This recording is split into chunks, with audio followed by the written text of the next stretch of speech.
Hello everyone, welcome to today's presentation called State of the Art Review on Information Requirements for Facilities Management. We prepared this review paper with my professors Chris Harty from the University of Reading and Heyecan Giritli from Istanbul Technical University. Before I start my presentation, I would like to briefly mention about myself. I'm Ecem, a PhD student and a research assistant at Istanbul Technical University. After I graduated from the Department of Architecture in 2015, I started my master's studies at Project and Construction Management program with my advisor, Professor Giritli, and I'm still working with her on my PhD studies on the facilities management and its integration with building information modeling. Okay, let's start with the first concept. Facilities management, or facility management, however you name it, is a long-standing yet rapidly changing profession. Actually, the term facilities management is 50 years old. In 1970s, it was a practice that has two major intentions: cleaning the building and maintaining building equipment. Then, throughout the time, the scope of FM has widened from operational functions to strategic management of organizations. In 1990s, after the establishment of the International Facility Management Association in the United States, it was accepted as a profession. Today, FM is a profession encompasses multiple disciplines to ensure the functionality, comfort, safety, and efficiency of the built environment by integrating people, place, process, and technology. But you see, this is a really broad definition. When we approach to FM from the architecture, engineering, and construction point of view, we can say that FM is a group of activities required for efficient and effective operations of physical assets. These activities can be grouped under several areas, such as maintenance and repair, energy management, emergency management, occupancy planning and space management, renovation, refurbishment and retrofitting, and finally, FM personnel training. Clearly, operation and maintenance phase covers the longest period in the building life cycle. During this phase, tons of tasks and activities are applied, and a number of disciplines involved to keep the building alive. So all these things make it as the most information-intensive phase. Traditionally, paper-based documents, such as project drawings, guarantee certificates, and so on, have been used for FM purposes. Then, the data in these documents have been transferred to advanced and integrated software systems, such as computer-aided facilities management or computerized maintenance management system. With this, professionals would be able to easily find the location of a certain equipment and etc. Nowadays, researchers and industry professionals are working on BIM and the other supportive systems such as COBie and IFC for a better FM practice. Just keep in mind that whichever method you use, the key to success is identifying the required information and achieving its smooth exchange between different platforms.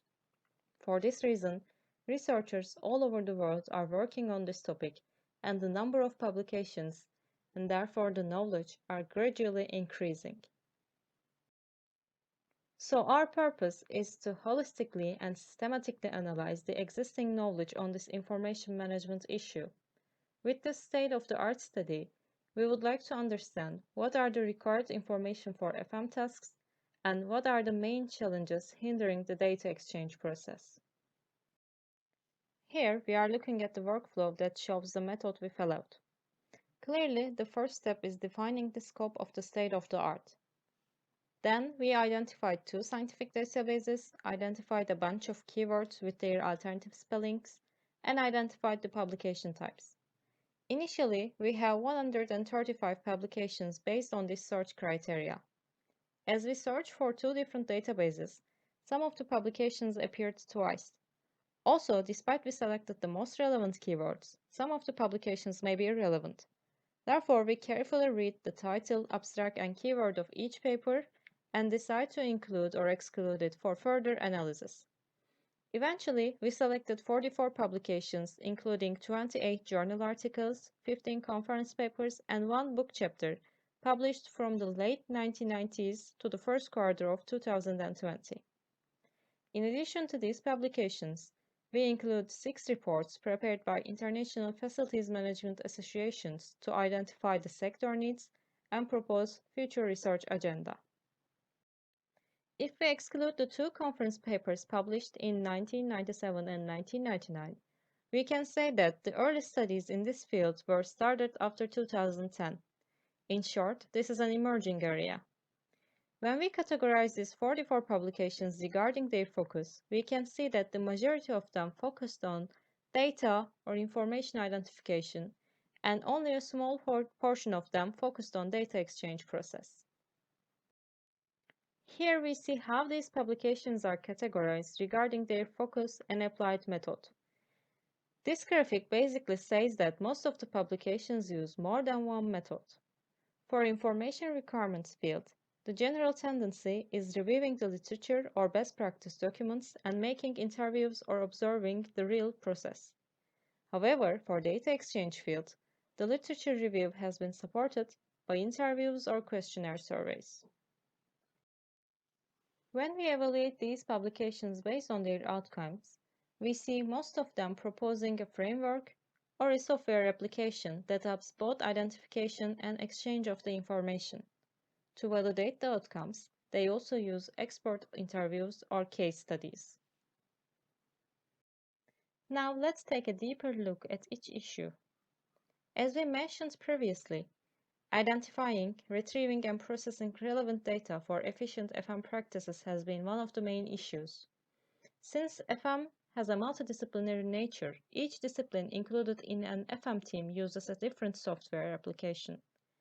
Of course, they need different types of information at different times. Therefore, different identification approaches have been developed, such as geometric, non-geometric, and documentary data, or space, system, component data, and so on. In this category, the main research question is how to improve the fragmented, laborious, and error-prone data handling approach through BIM-integrated information management system. Now we come to the other side of the coin, exchanging accurate data and information during different phases of the project lifecycle and between different software systems. Interestingly, we have a significantly low number of studies in this category. Yet, we still see various approaches, such as data and information handover matrix, making the information flow seamless using COBie, or a detailed guide for every phase of the project. The common question of all these studies is how to overcome the interoperability problems and ensure the maintenance of digital models for efficient FM practices. The National Institute of Building Sciences says that a facilities manager spends the 50% of his time on building operations, 20% on facility optimization, 15% on planning, 8% on supervising the personnel, and 7% on budgeting activities. When we analyze the papers, we see that almost half of them focused on FM in general, and 27 of them focused on maintenance management. Also, after we analyzed the academic papers, we looked for the industry papers to understand the sector expectations.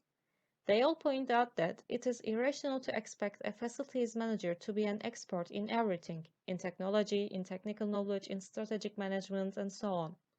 They strongly emphasize the need for a more collaborative and cooperative environment. Therefore, in the near future, more research on remaining areas of FM with the alternative technological opportunities that contribute to the collaboration among stakeholders and project phases is required. So basically what we are trying to say is the majority of the studies focus on what are the required data and information type for FM activities, and only a very limited number of them focus on how to exchange those between disciplines or software systems. Most of the studies benefit from using mixed methodologies. For example, they firstly review the existing literature or best practice documents, then they create discussion platform with experts or make real-life observations to understand the routine FM workflows. When it comes to the research outcomes, we basically see 3 different groups. In the end, researchers either provide a comprehensive summary, propose a framework, or develop some sort of software application. And finally, we see that most of the studies focus on FM in general or maintenance management issues, but of course there are various duties of FM teams to be investigated. As for the final remarks, be better to identify the required information through understanding its value in the whole life cycle. We should create an inclusive environment for all stakeholders of the project as early as possible, and we should focus on improving the collaboration through alternative technologies, not catching the latest and most advanced version of a certain software and hardware. We hope you enjoyed our presentation. Thank you for watching.